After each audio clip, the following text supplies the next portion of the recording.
আসসালামু আলাইকুম, চলে আসলাম আরও একটি ব্লগ নিয়ে আপনাদের সামনে।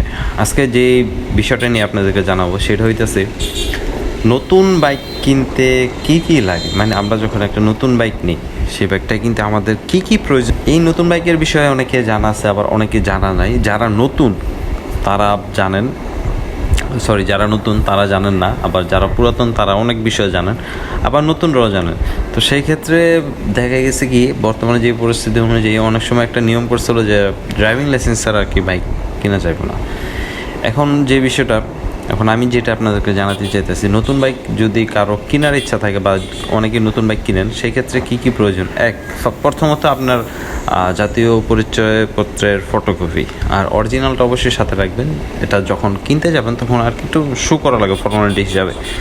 আপনার বাসায় দেখা গেছে বিদ্যুৎ বিলের কপি, তারপরে ইউনিট বিল, পানির বিল, এটা মানে যাদের সিটি কর্পোরেশনের আন্ডার আছে তাদের, কিন্তু গ্রাম সাইডে আপনাদের সিটি কর্পোরেশনের বা এরকম বিদ্যুৎ বিল, পানির বিল এটা নেই, শুধু বিদ্যুৎ বিলটা থাকে, পানির বিলটা থাকে না। তবে অধিকাংশ ক্ষেত্রে দেখবেন এইসব বিলের কাগজগুলো আর কি মানে নিয়ে থাকে। তো তবে আরেকটা জিনিস আছে যেটা হইতেছে বিদ্যুৎ বিলের, যদি আপনাদের বিদ্যুৎ বিলের কাগজটা বেশি পুরাতন হয়ে যায়, মানে ব্যাকডেটেড হয়ে যায়, তখন তারা কিন্তু ওটা গ্রহণ করতে চায় না। তো সেই ক্ষেত্রে আপনি একটু আপডেট বিলটা নিয়ে যাবেন। তারপর দেখা গেছে যদি আপনার ড্রাইভিং লাইসেন্সের কপি যদি থাকে, পাসপোর্ট সাইজের কয়েক কপি ছবি।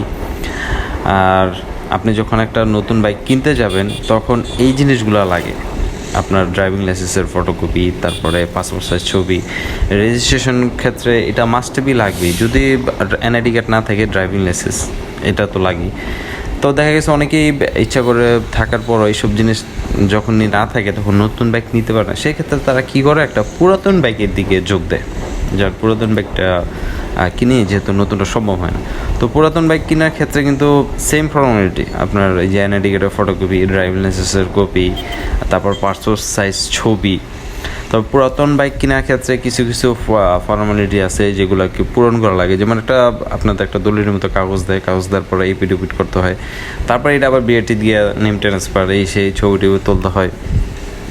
মানে একটা ঝামেলার প্যারার বিষয়। সেক্ষেত্রে কিন্তু নতুন বাইকে অনেকটা কম। নতুন বাইকে যেমন আপনার এনআইডি কার্ড বা ড্রাইভিং লাইসেন্স যেটাই থাক সেটা দিয়ে আর কি ফিল আপ মানে ইজিলি করা যায়। আমি যতবার কিনছি নতুন বাইক খুবই প্যারা কম হয়েছে।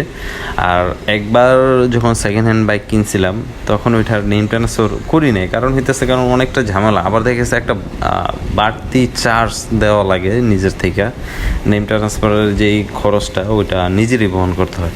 তো আসলে এই যে দিকগুলো বললাম এগুলো কিন্তু আমি একেবারে ইজিলি বললাম আপনাদের। এখন বর্তমানে দেখা গেছে শুধু এনআইডি কার্ড, আমি যখন বাইক কিনছিলাম শুধু এনআইডি কার্ডের কপি থাকলে হয়ে যেত, আর ছবি লাগতো, সিগনেচার ঠিক যে বাদ বাকিটা তারা ম্যানেজ করে নিত। তো বর্তমান ক্ষেত্রে আমার মনে হয় অনেকটা ইজি হয়ে আসছে, কারণ আগের মতো অত প্যারা নাই যে ড্রাইভিং লাইসেন্স থাকলে যে বাইক কিনা যাবো এরকম জিনিসটা মনে উঠাই ফেলছে। আমি এখন পর্যন্ত জানি না, খোঁজখবর নিয়ে নেই। তবে ড্রাইভিং লাইসেন্সটা আপনারা করে রাখবেন, যারা বাইক নিতে ইচ্ছুক বা বাইক কেনার ইচ্ছা আছে তারা অবশ্যই ড্রাইভিং লাইসেন্সটা করে রাখবেন, কারণ ওইটা আপনার এই কাজে দেবে। আমার কাছে না দেবে, আপনার এই কাজে দেবে। ভবিষ্যতে যদি বাইক নিতে চান তখন দেখবেন একটা ড্রাইভিং লাইসেন্সের একটা দাম আছে, মানে ওয়েট আছে, যেটাকে সোজা ভাষা বলা যায়। তো আমরা এইসব দিকগুলো যদি বিবেচনা করি, মানে একটা নতুন বাইক কেনার ক্ষেত্রে আমাদের কি কি করা প্রয়োজন, তো সেই ক্ষেত্রে এই দুইটা দিক বলতে একটা হচ্ছে এনআইডি কার্ড, আরেকটা হইতেছে আপনার ড্রাইভিং লাইসেন্স। এই দুইটা দিক একটু কমপ্লিট করে রাখবেন, তাহলে অবশ্যই আপনারা খুব সহজে একটা বাইক কিনতে পারবেন, পুরাতন হোক নতুন হোক আপনারা নিতে পারবেন। তো আশা করি আমার কথাগুলো আপনারা বুঝতে পারছেন, আর আমি একটু গুছাই বলার চেষ্টা করি, সহজভাবে বোঝানোর চেষ্টা করি। ইনশাল্লাহ সকলে ভালো থাকবেন, সুস্থ থাকবেন, নিরাপদে থাকবেন। আর এমনিতে একটু কারেন্টের লোডশেডিং চলতেছে, ব্যাপার না, এটা আমরা সমন্বয় করে নিব, কারণ দেশের পরিস্থিতি অনুযায়ী এই অবস্থা চলতেছে। এখান থেকে বিদায় নিচ্ছি, আল্লাহ হাফেজ।